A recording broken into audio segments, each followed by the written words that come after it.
General Gowon said to me, Mr. Anyaoku, during the crisis, you did not support your national government. Why? And I said to him, well, Your Excellency, I thank you for the candor with which you put the question to me, and I owe it to you to answer you equally candidly. I said, I was in London. I was getting reports about the killings and massacres of Igbos in northern Nigeria. I expected that the least the federal government would do was to condemn it and go further by taking steps to prevent it, to stop it. But this did not happen. So I lost faith in my federal government.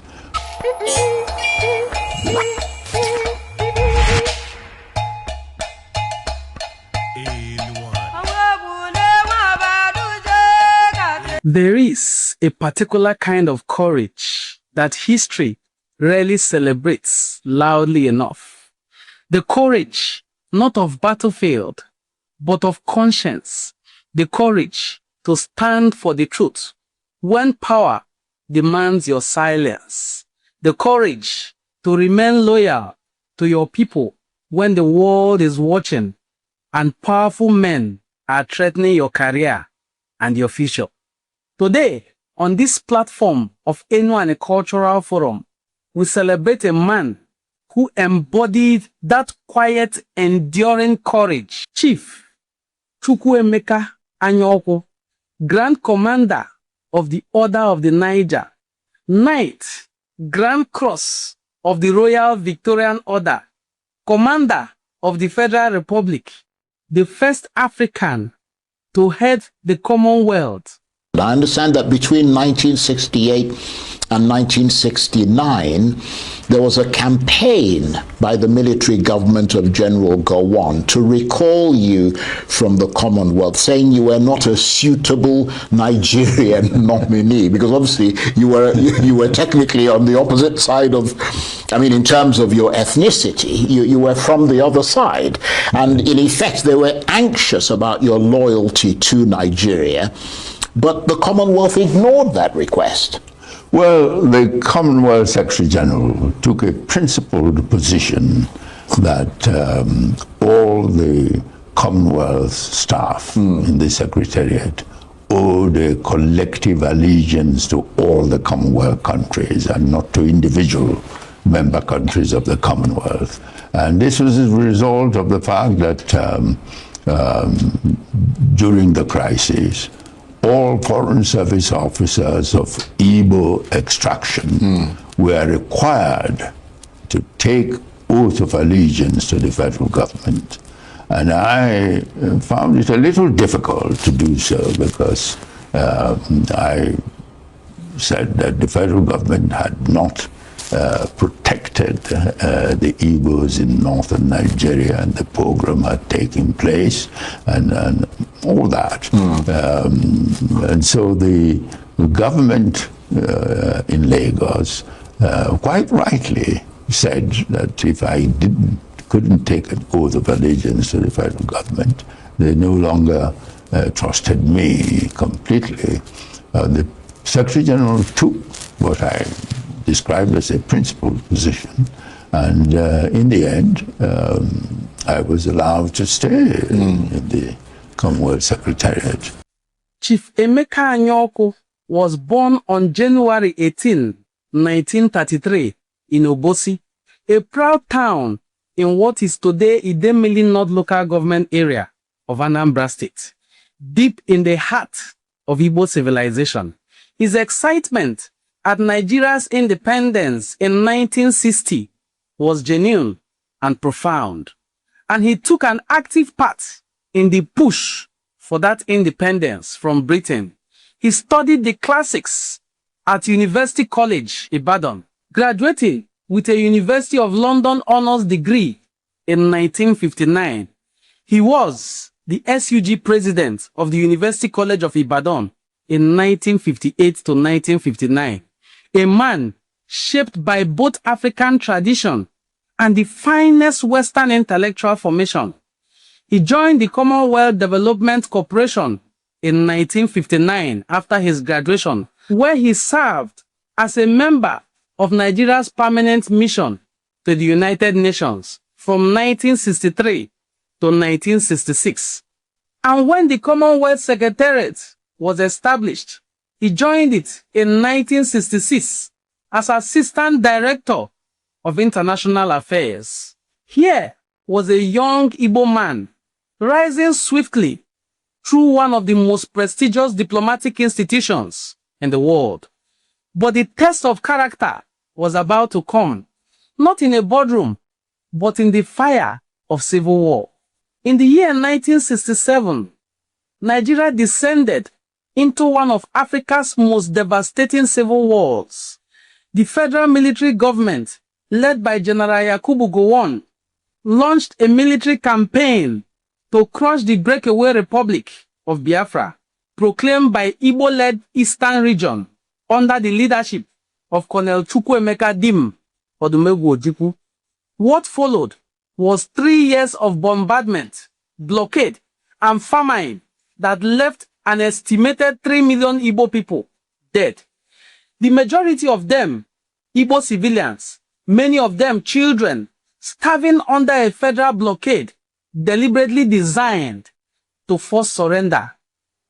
Colonel, I wonder if you know how concerned people outside Nigeria really are, including people in Britain, at the dangers of mass starvation. This question of food or no food is just cockeyed. It's just a sort of cover plan. This country is independent and we're going to retain it that way, humanitarian reasons or not. But we are certainly not going to end the war on account of people being starved. All is fair in war, so we are told, and that is the position. The plight of the civilians is not the number one priority. The number one priority is the unity of the country.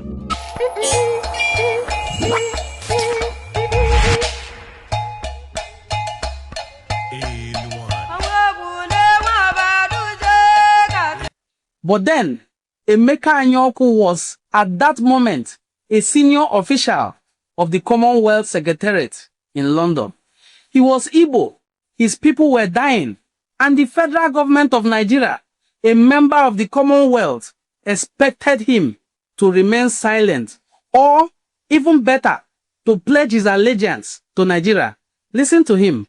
During the crisis, all Foreign Service officers of Igbo extraction were required to take oath of allegiance to the federal government. And I found it a little difficult to do so because I said that the federal government had not protected the Igbos in northern Nigeria, and the pogrom had taken place, and all that. And so the government in Lagos quite rightly said that if I couldn't take an oath of allegiance to the federal government, they no longer trusted me completely. The Secretary-General took what I described as a principled position, and in the end, I was allowed to stay in the Commonwealth Secretariat. Emeka Anyaoku quietly but firmly expressed his support for the Biafra cause and the plight of his people. This was not abstract position. His active involvement in the Nigerian Civil War of 1967 to 1970 shaped his entire subsequent approach to diplomacy and international affairs. It was personal, it was moral, and it was at great professional risk for him. General Gowon's government was actually aware that an Igbo man held a senior position within the Commonwealth Secretariat. There was pressure to remove Emeka Anyaoku from his post. The Nigerian government did not want an Igbo diplomat in that position where he could influence international opinion about the war. That Emeka Anyaoku survived in that post, that he continued to rise, is a testament itself to his extraordinary diplomatic skills, but also to the protection afforded him by the Commonwealth Secretary-General, Arnold Smith, who recognized in Anyaoku a man of rare ability and integrity. But here is where the story becomes one for the ages. At the height of the Civil War, when Biafra was encircled, when Nigerian aircraft were targeting not only Biafran military positions, but relief flights carrying food to starving civilians, Emeka Anyaoku, a diplomat, not a soldier, boarded a plane carrying relief materials into Biafra. This was not a military flight. This was a humanitarian mission. But the Federal Air Force of Nigeria made no such distinctions between humanitarian and military flights. The United States government formally documented Nigerian Air Force's attacks on transport aircraft carrying relief materials into Biafra, calling them a matter of deep regrets and urgently seeking details on the incidents. American national security officials noted that federal forces had grown increasingly hostile to the relief airlifts, with fears that even without a conscious decision to bar relief flights, a jittery federal pilot could target a Red Cross or church transport. Chief Emeka Anyaoku knew this, yet he boarded that plane anyway. During one of his meetings, the venue came under fire from Nigerian military forces. He had to hide under a table to save his life. All this he did for Biafra, but such things are rarely ever applauded. That is why we are bringing them to you. But I understand that you were involved in organizing peace talks between Nigerian and Biafran representatives. That is so, because the interesting thing was that the first attempt, international attempt to broker peace between Nigeria and Biafra was made by the Commonwealth Secretary-General, who invited Nigeria and Biafra governments to send delegates to come and discuss the possibility of ceasefire and peace. And at the time, the interesting thing was that the Nigerian delegates and the Biafran delegates would come to my house independently, of course, because my wife is a Yoruba lady, and we had friends across Nigeria and Biafra, and the delegates would independently come to my house, and when the Secretary General put a proposal for ceasefire, and I remember the Biafran delegation was led by late Salu Mbanefo, and he had people like Sisi Mojeku and others with him. I called Sisi Mojeku, who was a very close confidant of Emeka Ojukwu. I said, well, how do you think your boss would react to this? And Sisi Mojeku said to me, there was no way Emeka Ojukwu would agree to those proposals.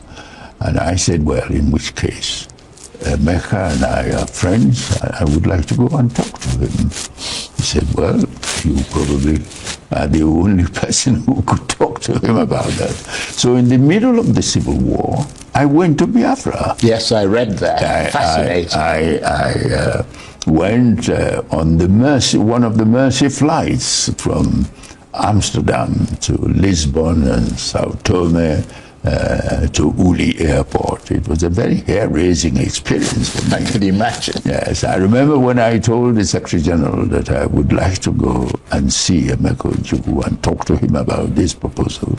Secretary General said to me, that's very dangerous, very dangerous. I mean, I wouldn't send you there.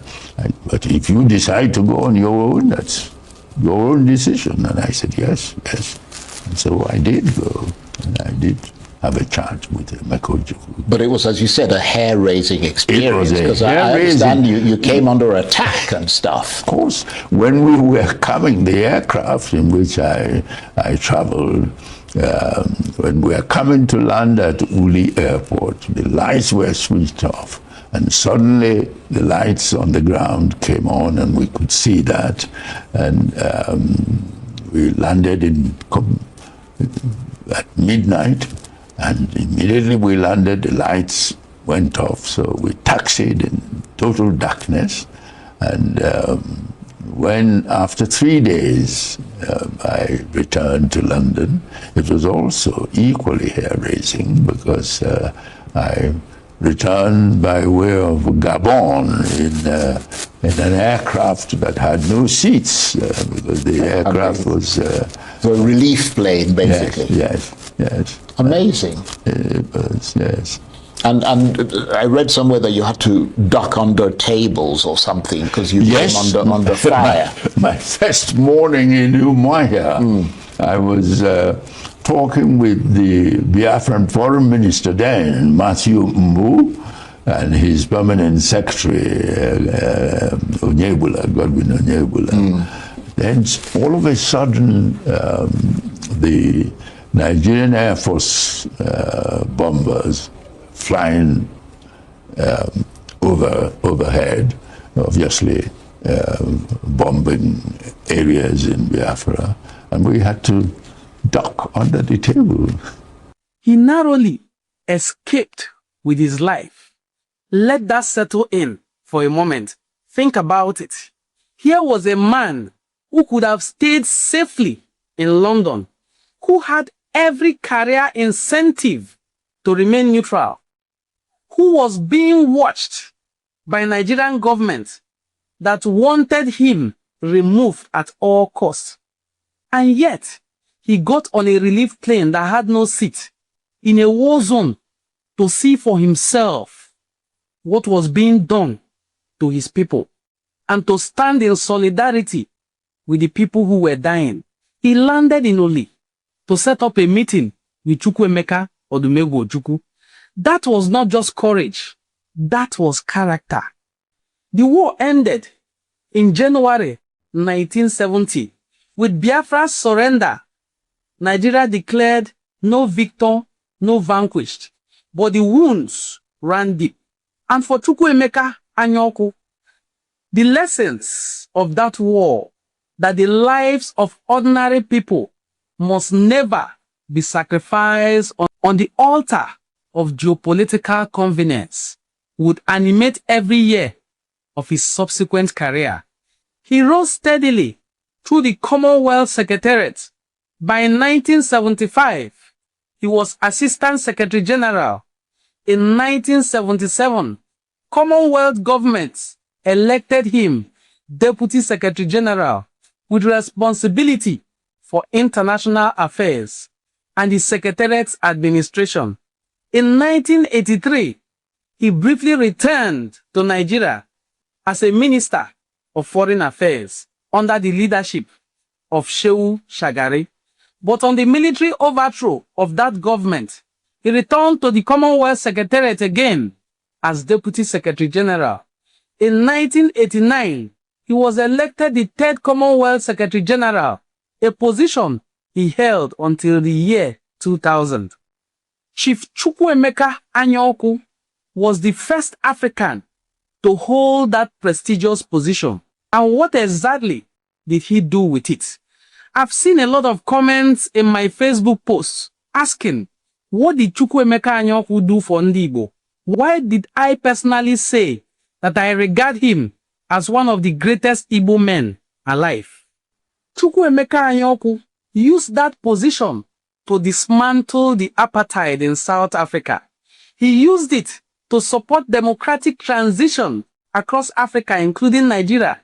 He developed a close relationship with the African National Congress, ANC. Then, ANC was a banned liberation movement. He remained a consistent path of the negotiation for a democratic transition in South Africa. Nelson Mandela afforded him the rare honor of addressing a joint sitting of the South African National Assembly in 1998 and wrote the foreword to his biography. He suspended Nigeria itself from the Commonwealth in 1995 after the Abacha government executed the writer Ken Saro-Wiwa and 8 other Ogoni activists, an act of extraordinary moral consistency, given that Nigeria was his own country. Yet, he had the guts of the Igbo man to suspend Nigeria from the Commonwealth. Chief Emeka Anyaoku is a man who has risked his life for the Igbo people. He now suspended Nigeria at the highest diplomatic level to defend the rights of the Ogoni people, who we consider as his brothers. The principle was the same. No government has the right to murder its own people. Remember, when Nigeria was murdering Ndi Igbo in their millions, he stood with Ndi Igbo. Now, he is standing with the world against Nigeria's impunity, against the Ogoni people. Now, it will be historically incomplete and intellectually dishonest to celebrate Chief Emeka Anyaoku's courage without acknowledging its context, because not all prominent Igbo figures made the same choice. History must be told fully and without sentiments. There were Igbo men who fought on the Nigerian federal side during the Biafra War. Some did so from genuine conviction that they wanted one Nigeria. Some also did so from circumstance. Their stories are complex, and on this intellectual platform, we honor complexity. General Godwin Alabi-Sama is perhaps the most prominent. He was born of an Anyoma father from Otabono in Ndokwa area of Delta State, the Kwale Axis, and a Yoruba mother from Ilorin in Kwara State. And though he grew up in Ilorin, his Anyoma identity remained deeply ingrained in him. Yet, he stood with Nigeria against his own people. During the genocide against Ndi Igbo, he played a prominent role, serving as Chief of Staff to the 3rd Marine Commando Division, which executed some of the war's toughest operations across the Niger Delta and the Southeast, the homeland of the Igbo people. Under his strategic oversight, the division spearheaded federal offensives that recaptured territories from Biafra forces, including Port Harcourt, Calabar, Owerri, Uyo, contributing decisively to the federal triumph. Alabi-Sama later wrote a memo titled The Tragedy of Victory, a title that speaks volumes. He recently participated in the documentary released by BBC titled Surviving Biafra, where he also tried to twist the narrative. From the title of his book, The Tragedy of Victory, even a man who helped win the war acknowledged in that title that something was lost. That tragedy came at a price that Nigerians are still paying today. General Ike Omasanda Nwachukwu is another such figure. He was born in Port Harcourt to an Igbo father and to a Fulani mother, and was brought to Yoruba land in Lagos. The making, as a writer puts it, of a tripod Nigerian personality.